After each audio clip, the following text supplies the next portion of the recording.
அத்தியாவசிய உணவுப் பொருட்களின் விலை. சிங்கள மற்றும் தமிழ் புத்தாண்டு காலத்தின் அத்தியாவசிய உணவுப் பொருட்களின் விலைகளை கட்டுப்பாட்டில் வைத்திருப்பது குறித்து அரசாங்கம் முக்கிய கவனம் செலுத்துவதாக அறிவிக்கப்பட்டுள்ளது. அந்த வகையில் பொருட்களின் தொடர்ச்சியான விநியோகத்தை உறுதி செய்வதற்கும் கவனம் செலுத்தப்பட்டுள்ளதாக அரசாங்கம் மேலும் தெரிவித்துள்ளது.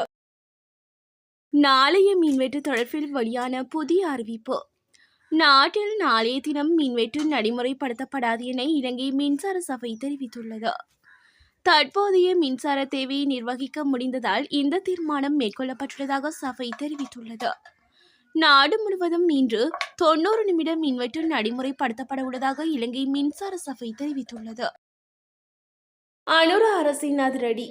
முன்னாள் ஜனாதிபதி மஹிந்த ராஜபக்சவின் மகன் யோசித ராஜபக்சவுக்கு எதிராக பணமோசடி சட்டத்தின் கீழ் அவர் மீது வழக்கு தொடர காவல்துறையினர் நடவடிக்கை எடுத்துள்ளனர்.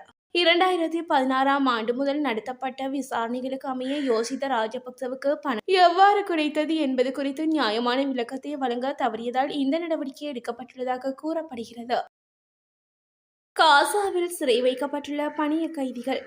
காசாவில் சிறைப்பிடித்து வைக்கப்பட்டுள்ள பணிய கைதிகள் அனைவரும் விடுதலை செய்யப்படாவிட்டால் போர் நிறுத்த ஒப்பந்தம் ரத்து செய்யப்படும் என அமெரிக்க ஜனாதிபதி டொனால்ட் ட்ரம்ப் தெரிவித்துள்ளார்.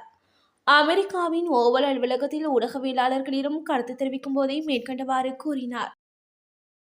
புதுமண தம்பதிகளுக்கு அரசின் மகிழ்ச்சி தகவல். இலங்கையில் புதிதாக திருமணமான தம்பதிகளுக்கு வீடு கட்ட கடன் வழங்கும் திட்டத்தை அறிமுகம் செய்ய உள்ளதாக அரசாங்கம் அறிவித்துள்ளது. இந்த வீட்டு திட்டம் ஒரு முன்னோடி திட்டமாக ஆரம்பிக்கப்படும் என்று நகர்ப்புற மேம்பாடு, கட்டுமானம் மற்றும் வீட்டு வசதி மேம்பாட்டு அமைச்சு குறிப்பிட்டுள்ளது. குறித்த விடயத்தை நகர்ப்புற மேம்பாடு, கட்டுமானம் மற்றும் வீட்டு வசதி மேம்பாட்டு அமைச்சின் செயலாளர் ரஞ்சித் ஆரியரத்ன தெரிவித்தார். அமெரிக்காவில் 2 விமானங்கள் மோதி விபத்து.